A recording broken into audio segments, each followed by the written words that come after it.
माध्यमातून तुमच्यापर्यंत पोहोचलेला आहे की मी जे काही महिला आयोगाच्या अध्यक्षा त्याच्यानंतर प्रदेश अध्यक्षा यांच्या बाबतीत माध्यमावर वक्तव्य केलं त्याचा खुलासा मला माझ्या पक्षाने मागितलेला आहे।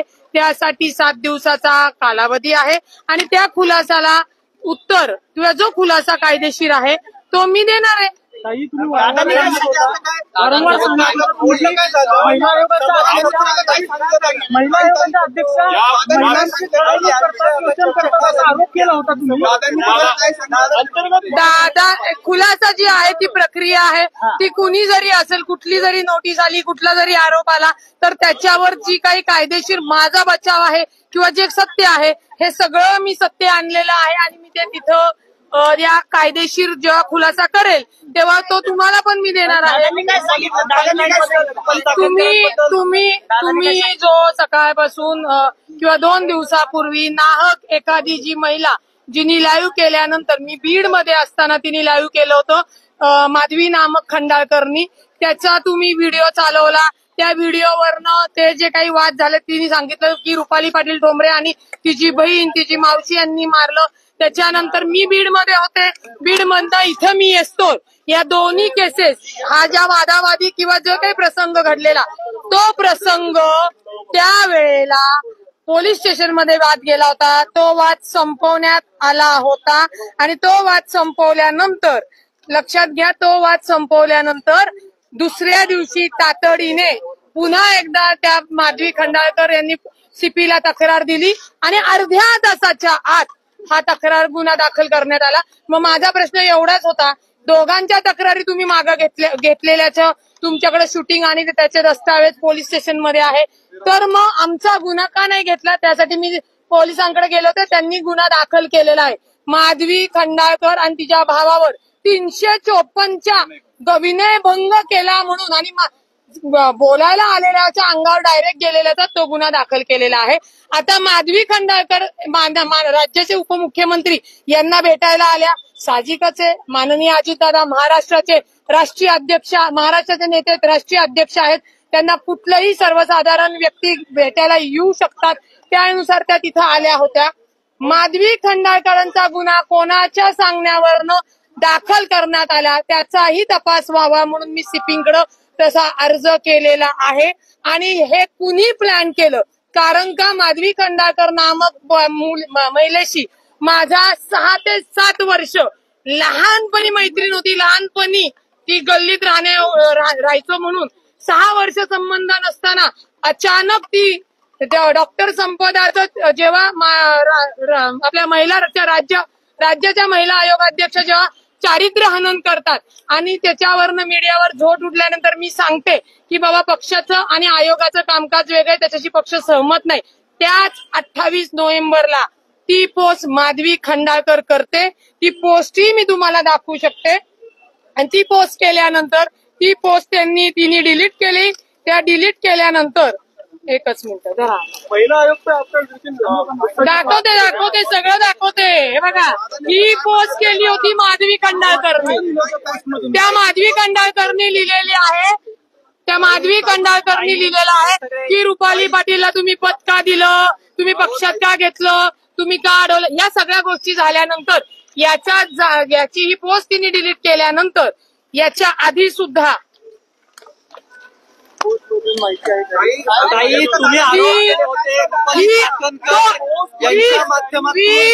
जून 2024 सालची पोस्ट स्क्रीनशॉट बघा, तेव्हाही सुद्धा एका दुसऱ्या महिलेला उभं करून माझी सोशल मीडियावर पोस्ट करणारी चाकणकर मॅडमची ही मुलगी आहे।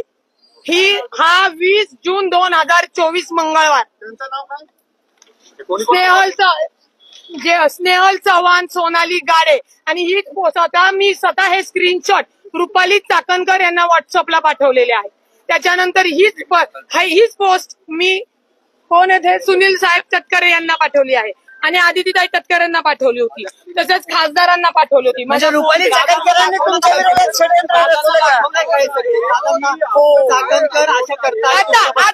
आता तुमच्या सगळ्या प्रश्नांची उत्तरं मी खरंच देणार आहे, हातात राहू दे।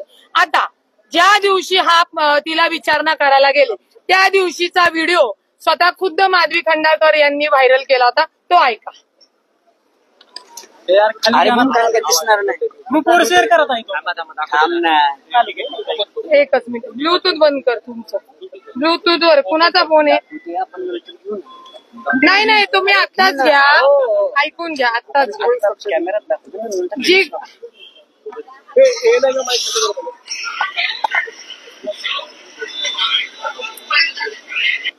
चाकणकरांना फोन कर आणि तो मी फक्त घेतला आणि माझ्या वकिलीच्या यांनी तो त्या गोष्टी सगळ्या तुमच्या महिला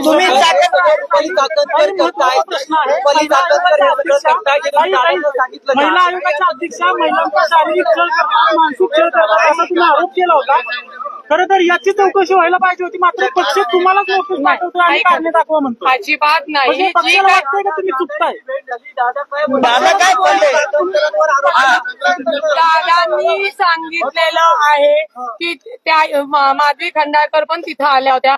आता त्यांना कुणी पाठवलं नाही. आता त्या फोनवर बोलत असताना पण कुणाशी बोलत होता, तोही सीडीआर काढायला मी लावलेला आहे. असो, दोन्ही हे जे काही वाद आहेत, हे वाद आता एकमेकांच्या विरोधात तक्रार राखून पोलीस स्टेशनमध्ये आहे. पोलीस त्याचा तपास करतील आणि पालकमंत्री म्हणून दादांनी सांगितलेलं आहे की याचा पूर्ण जो काही रिपोर्ट अहवाल आहे त्याच्यात कोण चुकलेला आहे, रुपाली पाटील डोंबरे चुकली आहे का, अजून खंडाळकर चुकलेले आहेत का, या खंडाळकरांना चालवणाऱ्या चाकणकर चुकलेल्या आहेत, त्याचा अहवाल पोलीस तिथे दादांसमोर ठेवतील.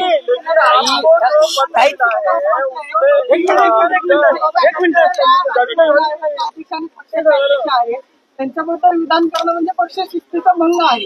तुम्हाला असं वाटतं का की रुपाली चाकणकरांवरच्या मूल्यामुळे तुम्हाला नोटीस आलेली आहे, त्याच्यामध्ये स्पष्टपणे म्हटलं की त्या तुमच्या पक्षाचे अध्यक्ष आहेत, त्यांच्यावरती बोललात म्हणून तुमच्यावरती पक्षाची कारवाई का करण्याची? एक लक्षात घ्या, राज्य महिला आयोग हे संविधानिक पद आहे, ते पक्षाचा विभाग नाही. त्याच्यामुळे राज्य महिला आयोगावर जे काही मी बोललेली आहे ते पक्षाला कायदेशीर लागू होत नाही. त्यामुळे ठीक आहे ना, त्यांनी मला जो काही खुलासा मागितलाय, कसं वाटेल मी खुलासा करणार आहे. अजिंक्य दादा, महत्वाचा प्रश्न आहे, चाकणकरांबद्दल तुम्ही काय तक्रार दिली दादांकडे? भाई 2 मिनिट मराठी होणार. चाकणकरांबद्दल तक्रार काय दिली दादांकडे तुम्ही? मी सांगितलेलं आहे की ज्या पद्धतीने जे राज्य महिला आयोग महिलांची सुरक्षता, सक्षमता आणि त्यांना मनोबल वाढवण्याचं काम करण्याचं सोडून महिलांबद्दलच सोशल पोस्ट तयार करणे, त्यांना कुठल्या तरी प्रकरणात अडकवणे आणि महिलांचं छळ आणि शोषण करत आहे. आणि आपल्या माहितीसाठी सांगते, जी काही माझी पोस्ट माधवीनी केली होती त्याचाही मी पोलिसांना तक्रार दिलेली आहे, URL दिलेली आहे आणि मला क्रिमिनल धमकी, मला इंटेन्शनली माझा इन्सल्ट करणे आणि माझी बदनामी करणे या अंतर्गत गुन्हा दाखल करायला सांगितलेला आहे.